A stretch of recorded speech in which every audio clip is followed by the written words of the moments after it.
City India news Telugu, ఇది చీకటి వెలుగు. ఈరోజు ఎన్నో రోజులుగా ఎదురు చూస్తున్న కళ మనం అధికారంలోకి వచ్చే ఈ సంవత్సర కాలంలో దేవుని కథలకు ముఖ్యంగా ఇక్కడ అంటే ఆరోగ్యపరంగా ఇబ్బందులు పడతా ఉన్న ప్రజలందరూ కూడా వాళ్ళకి మెరుగైన వైద్యం అందించాలి. పాలమూరుకు పట్నం పోకుండా మన దేవుని కథలనే వాళ్ళకు మెరుగైన వైద్యం అందించాలనే ఆలోచనతో ఈరోజు ఇక్కడ 100 పడకల ఆసుపత్రి నిర్మాణం కోసం ఇప్పుడే గౌరవ మంత్రి గారు చేతుల మీదుగా మనం శంకుస్థాపన చేసుకున్నాము. తొందరలోనే ఈ పనులు ప్రారంభమైతే ఒక సంవత్సరం పూర్తయ్యేలోపు ఇక్కడ ఈ 100 పడకల ఆసుపత్రి పూర్తి నిర్మాణం కంప్లీట్ చేసి ఇక్కడ ఈ హాస్పిటల్ అందుబాటులోకి తీసుకొస్తామని చెప్పి కూడా మీకు అందరికీ కూడా ఈ సందర్భంగా హామీ ఇస్తా ఉన్నాం. ఒక డిగ్రీ కాలేజ్ తీసుకురావడం జరిగింది. అదేవిధంగా కోర్టు కూడా తొందరలోనే తీసుకురాబోతా ఉన్నాం. హెల్త్ మినిస్టర్ అయిన తర్వాత ఎప్పటికప్పుడు రివ్యూ చేస్తూ గవర్నమెంట్ హాస్పిటళ్లలో మెరుగైన వైద్యం అందించాలి. అదేవిధంగా వచ్చే పేషెంట్స్ కు వాళ్ళకు తగ్గ మెడిసిన్స్ కూడా ఇవ్వాలని చెప్పేసి ఎప్పటికప్పుడు రివ్యూ చేస్తూ అధికారులను కూడా ఆదేశిస్తూ హాస్పిటళ్లలో మెడిసిన్స్ పెట్టడం జరుగుతూ ఉంది. మీరు చెల్లెళ్ళు, పెద్దలు, యువకులు, మీడియా మిత్రులారా,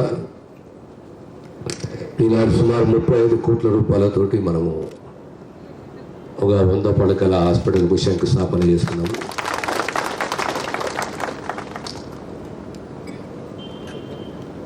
ఒక సంవత్సరం లోపు ఈ హాస్పిటల్ పూర్తి కావాలి. ప్రత్యేకంగా జనరల్ హాస్పిటల్ 100 పడకల హాస్పిటలే కాకుండా కాంగ్రెస్ ప్రభుత్వం వచ్చిన తర్వాత ఒక వినూతనంగా ఆలోచనలు వైద్య శాఖలు ఆచరణలు చేసుకుంటూ వస్తున్నది. ప్రధానంగా మన రహదారులు విస్తరిస్తున్నాయి, యాక్సిడెంట్లు జరుగుతున్నాయి. యాక్సిడెంట్ జరిగినప్పుడు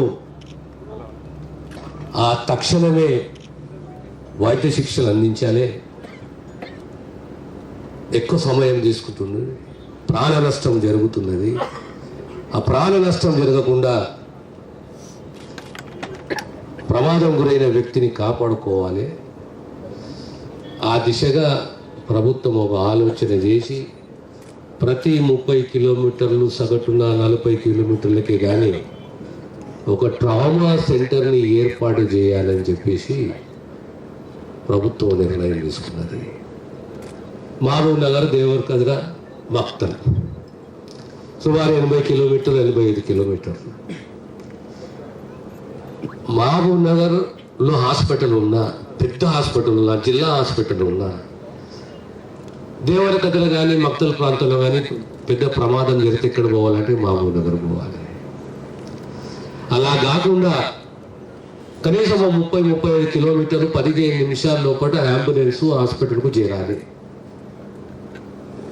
యాక్సిడెంట్ ప్రమాదం జరిగిన స్థలం నుంచి హాస్పిటల్కు 15 నిమిషాలలో అంబులెన్స్ చేరాలి అంటే కనీసం 30 కిలోమీటర్ల లోపల ఒక ట్రామా సెంటర్ అనేది ఉండాలి. ఆ ట్రామా సెంటర్ విలువ సుమారు 5-6 కోట్ల రూపాయలు.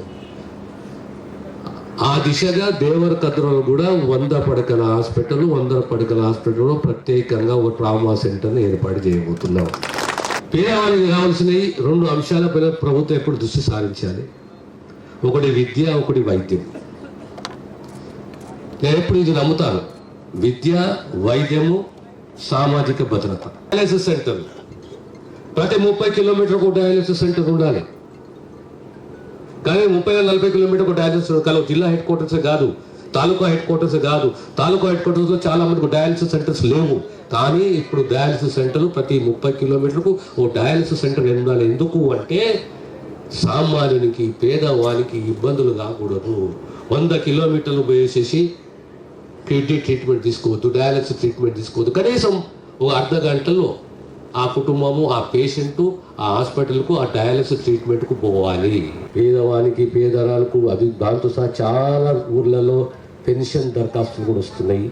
సార్ మాకు పెన్షన్లు లేవు, పెన్షన్లు ఇవ్వండి. రేషన్ కార్డు ఎట్లయినా ఇస్తున్నారు, ఇండ్లు ఇస్తున్నారు, ఇండ్ల జాబ్ ఇవ్వండి. ప్రత్యేకంగా అదితో పెన్షన్లు 4 ఏళ్ళు 5 ఏళ్ళ నుంచి పెండింగ్లో ఉన్నాయి. ఆ పెన్షన్లు కూడా మీరు మాకు మంజూరు చేయండి అని చెప్పేసి మాకు దరఖాస్తులు వస్తున్నాయి. దానిపైన కూడా అంచెలంచెలుగా ఒక్కో అంశాన్ని పరిష్కరిస్తూ ఆ పెన్షన్ దరఖాస్తు పైన కూడా ప్రభుత్వం స్పందిస్తుంది, న్యాయం చేస్తున్న విషయాన్ని తెలియజేస్తూ నేను సెలవు తీసుకుంటాను.